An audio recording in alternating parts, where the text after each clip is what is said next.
जय श्री कृष्ण। राधे राधे। हरे कृष्णा। जब आषाढ़ मास की पूर्णिमा आती है तब चंद्रमा की पूर्ण आभा जैसे आत्मा के सत्य का बोध कराती है। यह दिन न केवल गुरु पूर्णिमा के रूप में पूज्य है बल्कि श्री हरि विष्णु की कृपा और सत्य मार्ग की खोज का भी पर्व है। इस दिन किए गए व्रत, कथा और विशेषकर दीप दान का महत्व इतना गहरा है कि पूर्ण जन्मों के पापों का भी यह हर लेता है। कलयुग में जहाँ पाप बढ़ रहे हैं, नहीं, आषाढ़ पूर्णिमा एक ऐसा अवसर है जो जीवन की पवित्रता, आस्था और सत्य की ओर मोड़ सकता है। जो व्यक्ति इस दिन सच्चे मन से प्रज्वलित कर श्री हरि की कथा सुनता है, उनके जीवन से अंधकार अपने आप ही हटने लगता है। यह पर्व आत्मज्ञान का दीप जलाने का आह्वान करता है। आइए सुनते हैं आषाढ़ पूर्णिमा के दिन सुनी जाने वाली कथाएं। उससे पहले आप सभी को आषाढ़ पूर्णिमा और गुरु पूर्णिमा की बहुत बहुत शुभकामनाएं। भगवान श्री हरि विष्णु का आशीर्वाद आप और आपके परिवारजनों पर और आपके गुरुजनों का आशीर्वाद आप पर सभी पर सदा बना रहे। बहुत समय पहले की बात है, हिमालय की तलहटी में एक बर्फीले गांव में एक वृद्धा रहती थी। उसका नाम था धर्मवती। वह अकेली थी। उसका कोई नहीं था, ना बेटा, ना परिवार, ना धन, लेकिन एक चीज उसके पास थी, पूर्णिमा के चंद्रमा जैसा निर्मल विश्वास। हर महीने जब पूर्णिमा आती, गांव में चहल पहल होती। लोग पूजा करते, दीप जलाते, मिठाइयाँ बांटते, लेकिन धर्मवती सिर्फ एक टूटे से दीपक में थोड़ा सा तेल डालकर उसे नदी के किनारे पर रख देती और हाथ जोड़ के कहती, हे चंद्रवंदनी लक्ष्मी माता, इस दीप में धन नहीं है, मन है। इसमें घी नहीं, मेरी सांसों की बूंदें हैं।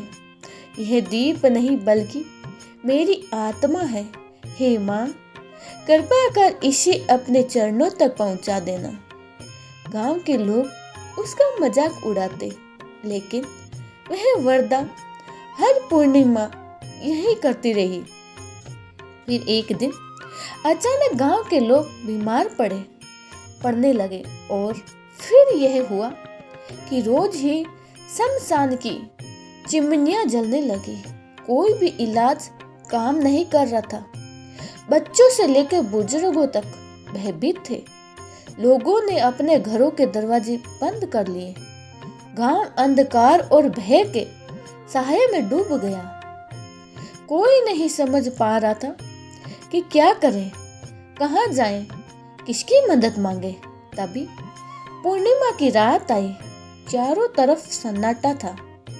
ना कोई मंदिर गया, ना कोई पूजा हुई, लेकिन धर्मवती, जो अब भी जीवित थी, कांपते हाथों से नदी किनारे पहुंची और हमेशा की तरह एक छोटा सा दीपक जलाकर कहने लगी, हे प्रभु, हे माँ लक्ष्मी, आज सिर्फ मेरा गांव ही नहीं बल्कि मेरी आस्था और मेरी आस भी बुझ रही है। लेकिन यह अंतिम दीप आज आपके चरणों में अर्पित है। यदि आप चाहें तो इस गांव को बचा सकते हैं। और ऐसा कहकर उसने वह दीप जल के बहा दिया। और फिर तभी अचानक चमत्कार हुआ। दीप जैसे ही नदी की लहरों पर बहा, उसकी लो एकाएक तेज होने लगी। धीरे धीरे वह दीप पूरे गांव को रोशन करने लगा, मानो कोई दिव्य प्रकाश फैल रहा हो। मंदिर की घंटियां अपने आप बज उठी। लोगों ने खिड़कियां खोलकर देखा तो चारों ओर एक शांत मधुर प्रकाश बिखर चुका है और उसी रात से महामारी की गति रुक गई। अगले दिन लोग मंदिर पहुंचे। उन्होंने देखा कि मंदिर के भीतर उस वरदा का वही दीप अब भी चल रहा है, बिना बुझे। लेकिन धर्मवती अब इस संसार में नहीं थी। मंदिर में एक दिव्य वाणी गूंजी, जिसने पूर्णिमा की हर रात अपने आंसू और विश्वास से दीप जलाया। उसी की भक्ति ने इस गांव को बचाया। एक दीप से जो पुण्य फैला है वह 100 यज्ञों से भी बड़ा था। इस प्रकार पूर्णिमा की रात जब हम दीप दान करते हैं तो वे सिर्फ दीप नहीं बल्कि प्रभु से सीधा समाधान बन जाता है। जब कोई और रास्ता नहीं बचता है तब श्रद्धा का दीप रास्ता बनाता है। और सबसे बड़ी बात, भक्ति में ही सामर्थ्य है संपूर्ण सृष्टि को बदल देने की। आइए भक्तों, अब सुनते हैं आषाढ़ पूर्णिमा की कथा। और आज के इस वीडियो के अंत में आप गजेंद्र मोक्ष की कथा भी सुनेंगे। इसीलिए इन कथाओं को धैर्य के साथ पूरा जरूर सुनिएगा। द्वापर युग में एक समय की बात है। यशोदा जी ने श्री कृष्ण से कहा, हे कृष्ण, तुम सारे संसार के उत्पन्नार्थ पालनहार करता हो और उनके सहार करता हो। आज कोई ऐसा व्रत मुझसे कहो जिसके करने से मृत्यु लोक में स्त्रियों को विधवा होने का भय ना रहे और ये व्रत सभी मनुष्य की मनोकामना भी पूर्ण करने वाला हो। तब श्री कृष्ण कहने लगे, हे माता, आपने अति सुंदर पसंद किया है। मैं आपसे ऐसे ही व्रत को विस्तार पूर्वक कहता हूँ। सौभाग्य की प्राप्ति के लिए स्त्रियों को 32 पूर्ण मास्यों का व्रत करना चाहिए। इस व्रत के करने से स्त्रियों को सौभाग्य संपत्ति मिलती है। यह व्रत अचल सौभाग्य देने वाला है और भगवान शिव के प्रति मनुष्य मात्र भक्ति को बढ़ाने वाला है। तब यशोदा जी कहने लगी, हे कृष्ण, सबसे पहले इस व्रत को मृत्यु लोक में किसने किया था? इसके विषय में भी मुझे विस्तार पूर्वक बताओ। तब श्री कृष्ण कहने लगे कि माते, इस भूमंडल पर एक अत्यंत ही प्रसिद्ध राजा चंद्रहास से पालित अनेक प्रकार के रत्नों से परिपूर्ण कार्तिका नामक की एक नगरी थी। वहां पर धनवेश्वर नामक का एक ब्राह्मण था और उसकी पत्नी अति सुशीला रूपवती थी। दोनों ही उस नगरी के में बड़े ही प्रेम से रहते थे। घर में धन धान्य आदि की कोई कमी नहीं थी, लेकिन उन्हें एक बड़ा ही दुख था कि उनके कोई संतान नहीं थी। इस पर दुख से वह अत्यंत ही दुखी रहा करते थे। एक समय एक बड़ा ही तपस्वी योगी उस नगर में आया। वह योगी उस ब्राह्मण के घर को छोड़कर अन्य सभी घरों से भिक्षा लाकर भोजन किया करता था।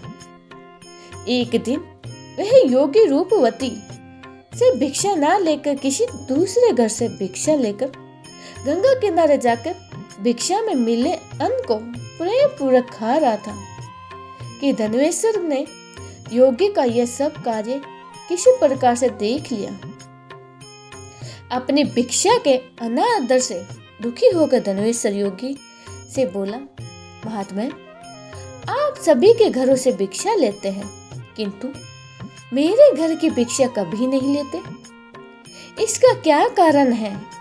तब योगी ने कहा कि निसंतान के घर की भीख पातियों के अन्न के समान होती है और जो पतितों का अन्न खाता है वह भी पतित हो जाता है, क्योंकि तुम निसंतान हो, इसीलिए पतित हो जाने के भय से मैं तुम्हारे घर की भिक्षा नहीं लेता। धनवेश्वर यह बात सुनकर अपने मन में बहुत दुख हुआ और हाथ जोड़कर योगी के पैरों में गिर पड़ा और विनती स्वर से कहने लगा, हे महात्मन, अगर ऐसा है तो आप ही मुझे पुत्र प्राप्ति का कोई उपाय बताइए। आप तो सब कुछ जानने वाले हैं, मुझ पर यह अवश्य ही कृपा कीजिए। धन की मेरे घर में कोई कमी नहीं है, किंतु कोई पुत्र न होने के कारण मैं अत्यंत ही दुखी हूँ। आप मेरे इस दुख को दूर करें। यह सुनकर योगी कहने लगे, हे ब्राह्मण, तुम देवी चंडी की आराधना करो। फिर घर आकर उसने अपनी पत्नी से सारा वृत्तांत कहा। खुद तपस्या करने के लिए वन में चला गया। वन में जाकर उसने चंडी की उपासना की और उपासना किया।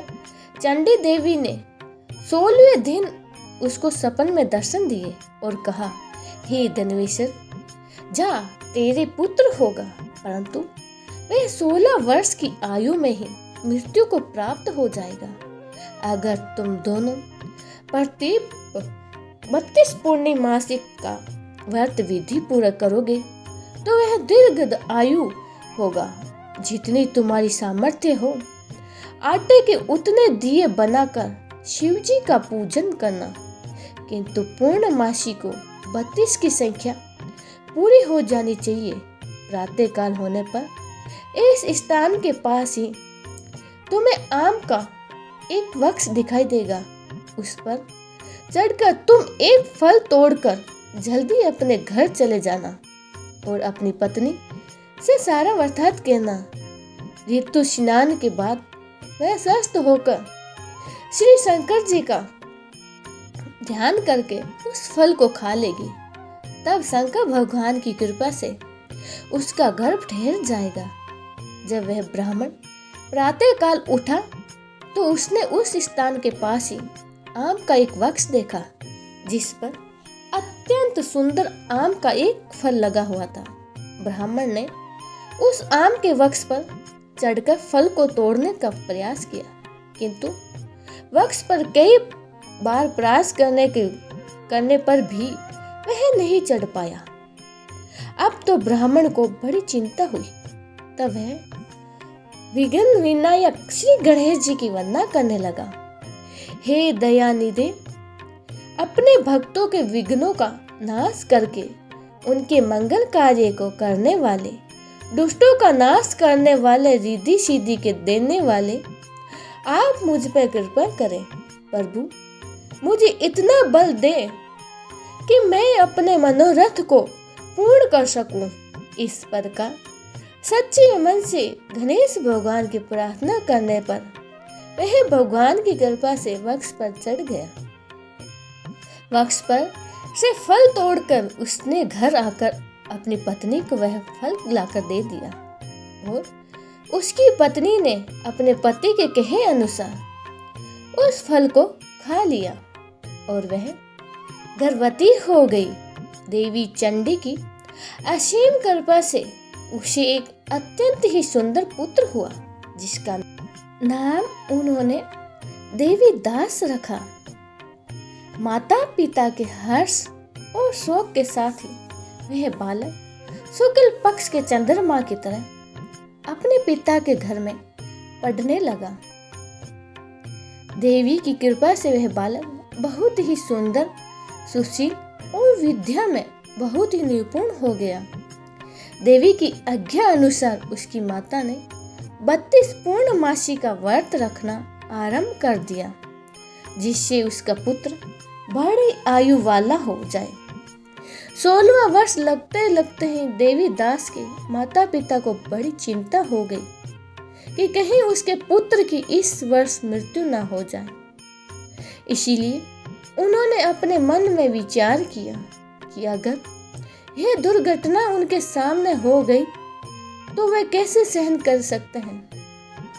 इसीलिए उन्होंने देवी दास के मामा को बुलाया और कहा, हमारी इच्छा है कि देवी दास 1 वर्ष तक काशी में जाकर विद्या अध्ययन करे और उसको तुम अकेला कभी नहीं छोड़ोगे, इसीलिए तुम साथ में जाओ और 1 वर्ष के बाद इसको वापस लौटा लाना। सारा प्रबंध करके उसके माता पिता ने काशी जाने के लिए देवीदास को एक घोड़े पर बिठाया और उसके मामा को उसके साथ कर दिया, किंतु बालक के अल्प आयु होने की बात बालक को या उसके मामा को नहीं कही। धन्वेश्वर ने अपनी पत्नी के साथ मिलकर अपने पुत्र की मंगल कामना और दीर्घ आयु के लिए देवी भगवती की आराधना और पूर्णमासियों का व्रत आरंभ कर दिया। इस प्रकार बराबर 32 पूर्णमासी का व्रत पूरा किया। कुछ समय बीतने के बाद एक दिन वह दोनों मामा और भांजा रास्ते में रात बिताने के लिए किसी गांव में ठहरे हुए थे। उस दिन उस गांव में एक ब्राह्मण की अत्यंत सुंदर सुशीला विदुषी और गुणवती कन्या का विवाह होने वाला था। जिस धर्मशाला के अंदर वर और उसकी बारात ठहरी हुई थी, उसी धर्मशाला में देवीदास और उसके मामा भी ठहरे हुए थे। सौभाग्यवश कन्या का तेल आदि चढ़ाकर मंडप आदि का कर्म किया गया था, तो लगन के समय वर को धनुर्वाता हो गया। वह हिलने डुलने लगा और चलने में बिल्कुल असमर्थ हो गया। तब वर के पिता ने अपने परिवारजनों से परामर्श करके निश्चय किया कि यह देवीदास मेरे पुत्र जैसा ही सुंदर है, मैं इसके साथ ही लगन करा दूं और बाद में विवाह के सभी कार्य मेरे पुत्र के साथ हो जाएंगे। ऐसा सोचकर देवीदास के मामा से जाकर वह बोला कि तुम थोड़ी देर के लिए अपने भांजे को हमें दे दो, जिससे विवाह के लगन का सारा कार्य सुचारू रूप से हो सके। तब उसका मामा कहने लगा कि जो कुछ भी मधुपर्क आदि कन्यादान के समय वर को मिले वह सब हमें दे दिया जाए तो मेरा भांजा इस बारात का दूल्हा बन जाएगा। यह बात वर के पिता ने स्वीकार कर ली और तब मामा ने अपने भांजे वर बनने को भेज दिया और उसके साथ विवाह के सभी कार्य रात में विधि पूर्वक संपन्न हो गए। पत्नी के साथ वह भोजन नहीं कर सका। दुखी मन से वह सोचने लगा कि ना जाने ये कैसी स्त्री होगी। वह एकांत में इसी सोच में पड़ा हुआ था कि उसकी आंखों से आंसू भी आ गए। तब उसकी पत्नी ने पूछा कि क्या बात है, आप इतने उदासीन और दुखी क्यों हो रहे हो। तब उसने वह सारी बात जो वर के पिता और उसके मामा से हुई थी वधू को बता दी। तब वह वधू कहने लगी कि हे ब्रह्मा, विवाह के विपरीत कैसे हो सकता है। देव ब्रह्मा और अग्नि के सामने मैंने आपको ही अपना पति बनाया है, इसीलिए आप ही मेरे पति हैं। मैं आपकी ही पत्नी रहूंगी, किसी अन्य की बिल्कुल नहीं। तब देवीदास ने कहा कि ऐसा मत करो, क्योंकि मेरी आयु बहुत ही थोड़ी है। मेरे मरने के बाद तुम्हारी क्या गति होगी, इस बात को अच्छी तरह सोच लो। परंतु वह वधू दृढ़ विचार करने वाली थी। बोली कि जो आपकी गति होगी वही मेरी भी होगी। हे स्वामी, आप उठिए और भोजन कीजिए, आप निश्चय ही भूखे होंगे। तब देवीदास और उसकी पत्नी ने मिलकर भोजन किया और रात में वह सो गए।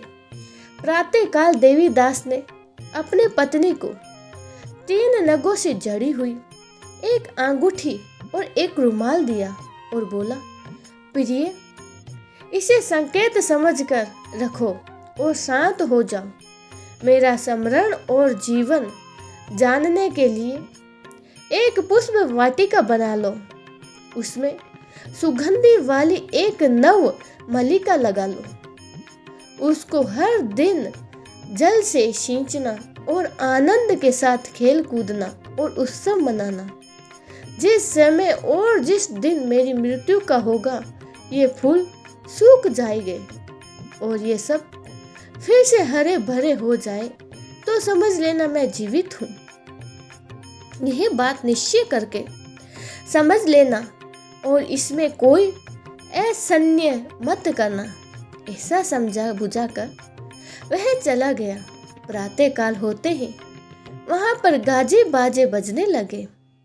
जिस समय विवाह के कार्य समाप्त करने के लिए वर तथा सब बाराती मंडप में आए तो कन्या ने वर को भली प्रकार से देखकर अपने पिता से कहा कि यह मेरा पति नहीं है।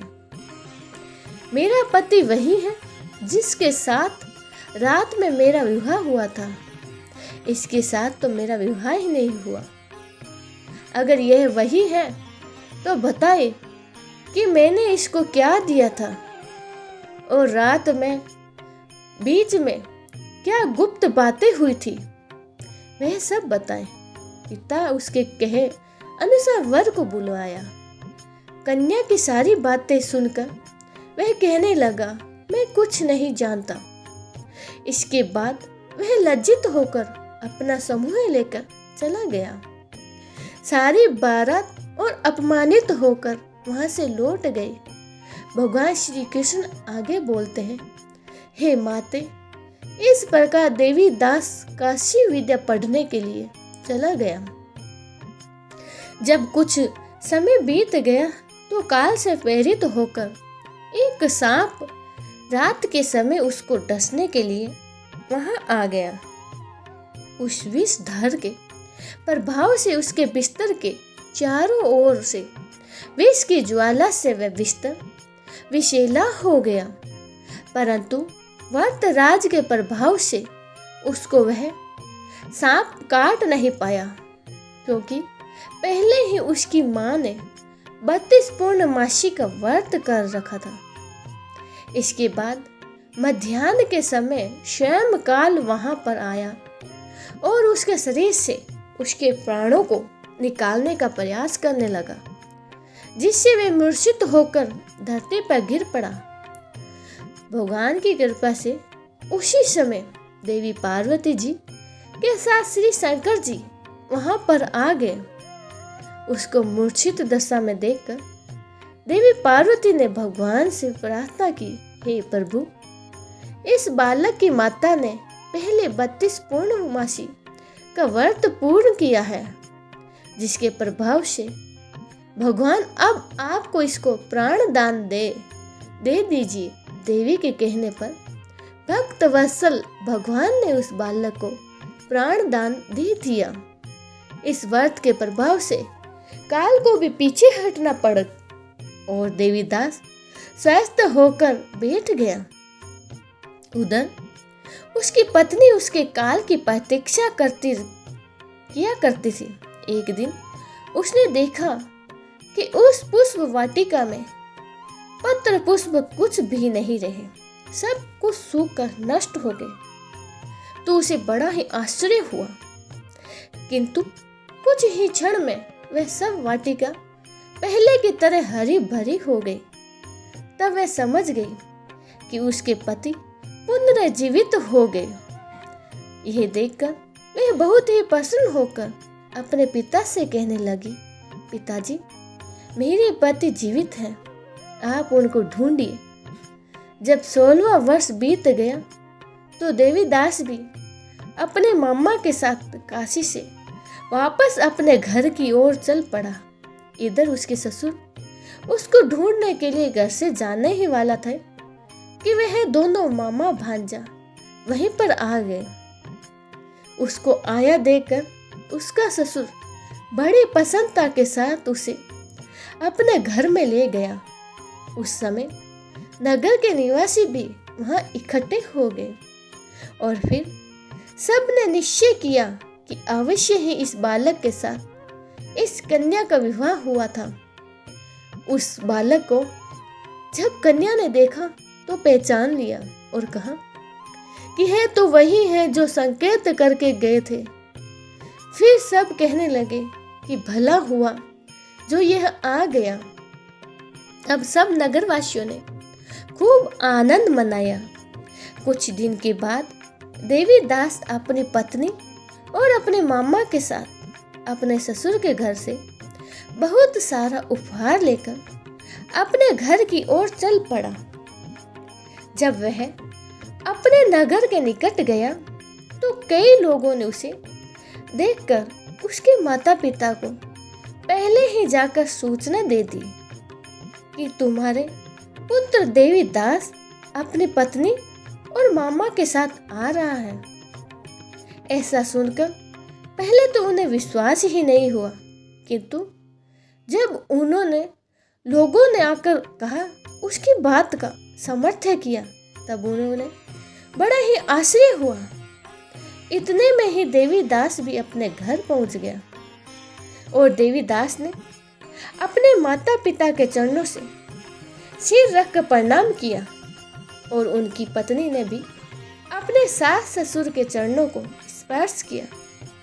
तो माता पिता ने अपने पुत्र और पुत्र वधू को अपने हृदय से लगा लिया और सबकी आंखों से प्रेम के आंसू बहने लगे।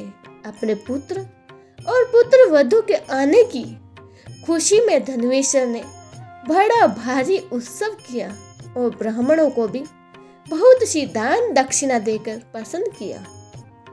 भगवान श्री कृष्ण कहते, इस प्रकार धनवेश्वर 32 पूर्णमासियों के व्रत से के प्रभाव से पुत्रवान हो गया।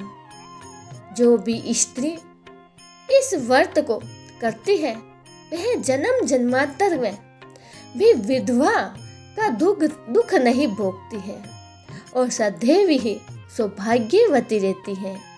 यह मेरा वचन है, इसमें कोई संदेह नहीं है। ये व्रत पुत्र पौत्रों को देने वाला तथा संपूर्ण मनोकामनाओं को पूर्ण करने वाला है। 32 पूर्णमासी के व्रत करने के वर्तित की सारी इच्छाएं भगवान की कृपा से पूर्ण हो जाती हैं। जब भगवान अपने भक्त के बुलाने पर नंगे पांव भागे चले आए तो चलिए आपको सुनाते हैं गजेंद्र मोक्ष की अद्भुत कथा। प्राचीन समय की बात है। द्रविड़ देश में एक पांडव वंशी राजा राज्य करते थे जिनका नाम था इंद्रधूमन। वह भगवान की आराधना में भक्ति में ही अपना अधिकतर समय बिताया करते थे। यद्यपि उनके राज्य में चारों ओर सुख शांति थी, प्रजा प्रत्येक रीति से संतुष्ट थी, प्रसन्न थी, फिर भी राजा इंद्रधूम अपना समय राज्य कार्य में बहुत ही कम दे पाते। उनका कहना था कि भगवान विष्णु ही मेरे राज्य की व्यवस्था करते हैं, इसीलिए वे अपने इष्ट परम प्रभु की उपासना में ही सदा लीन रहा करते थे। राजा इंद्रधूमन के मन में आराधना की लालसा बढ़ती ही चली गई थी। इस कारण एक बार वे राज्य को त्याग कर मल्य पर्वत पर रहने लगे। तब उन्होंने अपना वेश तपस्वियों जैसा बना लिया। सिर के बाल बढ़कर जटा के रूप में हो गए और वे निरंतर पर ब्रह्मा परमात्मा की आराधना में तल्लीन हो रहते हैं। उनके मन और प्राण भी श्री हरि के चरण कमलों में मधुर कर बनते रहते थे। इसके अलावा उन्हें जगत की कोई भी वस्तु नहीं सुहाती थी। उन्हें राजकोष, प्रजा तथा पत्नी आदि किसी प्राणी या पदार्थ की समृद्धि ही नहीं होती थी। किसी की भी याद नहीं आती थी। एक बार की बात है, वह राजा इंद्रधूमन प्रतिदिन की तरह स्नान आदि से निवृत्त होकर सर्व समर्थ प्रभु की उपासना में लीन थे। उन्हें बाहरी जगत का कुछ भी ध्यान नहीं था। संयोग से उसी समय महर्षि अगस्त्य अपने समस्त शिष्यों के साथ वहां पहुंच गए, लेकिन न पाथ्य, न अर्ध, न स्वागत। मौन वर्थित राजा इंद्रधूम परम प्रभु के ध्यान में निगमन थे, जिस कारण महर्षि अगस्त्य क्रोधित हो गए और उन्होंने क्रोधित होकर राजा धूम्रसेन को श्राप दे डाला कि इस राजा ने गुरुजनों से शिक्षा नहीं ग्रहण की है और अभिमानिनवश परोपकार से निवृत्त होकर यह मनमानी कर रहा है। ऋषियों का अपमान करने वाला यह राजा हाथी के समान जड़ बुद्धि है, इसीलिए इसे घोर अज्ञानमय हाथी की योनि प्राप्त हो। महर्षि अगस्त्य भगत इंद्रधूमन को यह श्राप देकर वहां से चले गए। राजा इंद्रधूमन ने भी इसे श्री भगवान का मंगलमय विधान समझकर प्रभु के चरणों में सिर रख दिया। शरावत में 10 सहस्त्र योजन लंबा, चौड़ा और ऊंचा त्रिकुट नामक पर्वत था। वह पर्वत अत्यंत ही सुंदर और श्रेष्ठ था। उस पर्वत राज त्रिकुट की तराई में ऋतु नामक भगवान वरुण का कीड़ा कानक था। उसके चारों ओर सुंदर दिव्य वृक्ष सुशोभित थे। वह वृक्ष सदा ही पुष्पों और फलों से लदे रहते थे। उसी कीड़ा कानक ऋतुमान के पास में पर्वत श्रेष्ठ त्रिकुट के गहन वन में हथनियों के साथ अत्यंत ही शक्तिशाली और अमिट पराक्रमी गजेंद्र रहा करता था। एक बार की बात है, गजेंद्र अपने साथियों सहित प्यास लगने के कारण बहुत व्याकुल हो गया था। वह कमल की सुगंध से सुगंधित होकर वायु को सूंघते कर एक मन को लुभाने वाले विशाल सरोवर के तट पर पहुंचा। गजेंद्र ने उस सरोवर के निर्मल, शीतल और मीठे जल में प्रवेश किया। पहले तो उसने जल पीकर अपनी प्यास बुझाई, फिर उसी जल में स्नान करके अपनी थकान दूर की। इसके बाद उसने जल कीड़ा आरंभ कर दी। वह अपनी सूंड में जल भरकर उसकी फुहारों से हथनियों को स्नान कराने लगा। तभी अचानक गजेंद्र की सूंड उठाकर चिल्लाना शुरू कर दिया। पता नहीं किधर से एक मगर ने आकर उस गजेंद्र का पैर पकड़ लिया। गजेंद्र ने अपना पैर छुड़ाने के लिए अपनी पूरी ताकत लगा दी, लेकिन उसका वश नहीं चला। मगर के मुंह से उसका पैर नहीं छूट पाया। उसने अपने स्वामी गजेंद्र को ग्रस्त देखकर हथनियां, कलंब और अन्य जो गज वाले थे वे सभी व्याकुल हो गए। वे सूंड उठाकर झिंगाड़ने लगे और गजेंद्र को बचाने के लिए सरोवर के भीतर बाहर दौड़ने लगी। उन्होंने पूरा प्रयास किया, लेकिन सफल नहीं हुआ। वस्तुतः महर्षि अगस्त्य के श्राप से राजा धूमंद मनी ही गजेंद्र हो गए थे और गर्दन श्रेष्ठ वो महर्षि देवल के श्राप से विहग हो गए। वह भी अत्यंत पराक्रमी थे। दोनों के बीच इस प्रकार संघर्ष चल रहा था। गजेंद्र खुद को बाहर खींचता और मगर गजेंद्र को भीतर खींचता। सरोवर का निर्मल जल उनके खींचतानी से गंधला हो गया। कमल दल सप्त विकसित हो गए।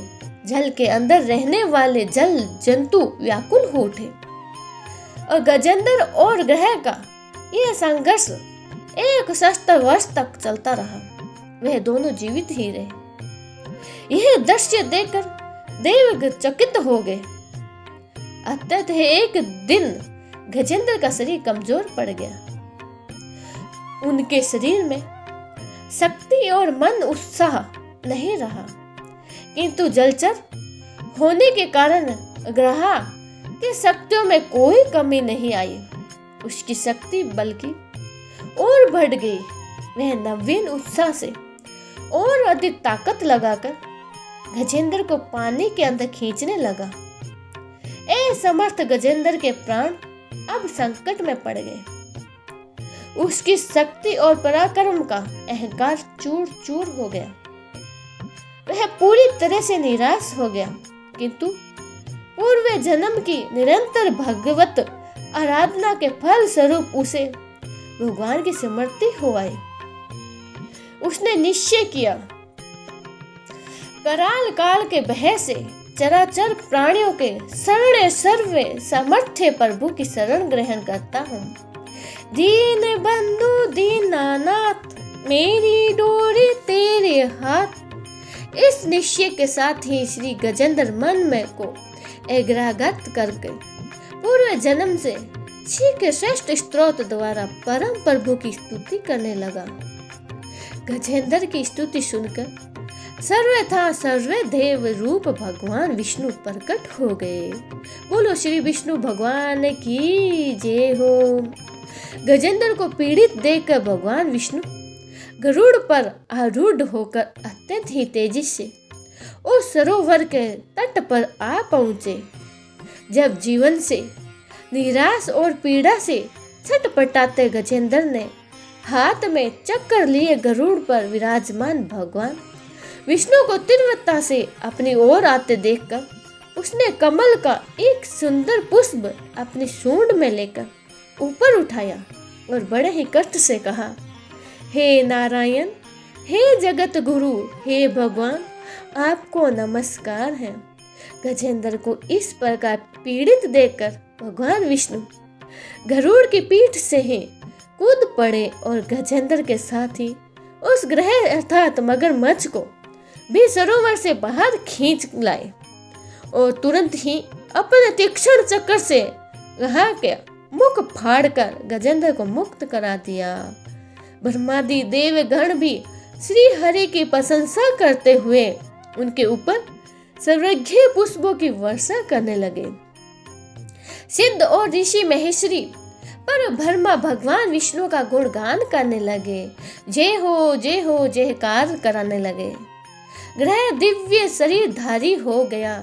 उसने श्री विष्णु के चरणों में सिर रखकर प्रणाम किया और भगवान विष्णु के गुणों की प्रशंसा करने लगा। भगवान विष्णु के मंगलमय वरद हस्त के स्पर्श से पाप मुक्त होकर अभिशप्त हुहु गर्द ने प्रभु की परिक्रमा की और उनके त्रिलोक्य वंदित चरण कमलों में प्रणाम कर वह अपने लोक को चला गया। भगवान विष्णु ने गजेंद्र का उद्धार कर उसे अपना पार्षद बना लिया। गर्दवन सिद्ध और देवगण उनकी लीला का गान करने लगे। गजेंद्र की स्तुति से प्रसन्न होकर भगवान विष्णु ने सबके समक्ष कहा, प्यारे गजेंद्र जी, कि भर में मुहूर्त में उठकर तुम्हारी ही स्तुति से मेरा सतवंद करेगा, उन्हें मैं मृत्यु के समय निर्मल बुद्धि का दान करूंगा। ऐसे कहकर भगवान विष्णु ने पार्षद रूप में गजेंद्र को साथ लिया और गरुड़ पर आरूढ़ होकर वे अपने दिव्य धाम को चले गए। ये थी गजेंद्र मोक्ष की कथा। बोलो श्री कृष्ण भगवान की जय हो। दीन बंधु दीनानाथ, मेरी डोरी तेरे हाथ।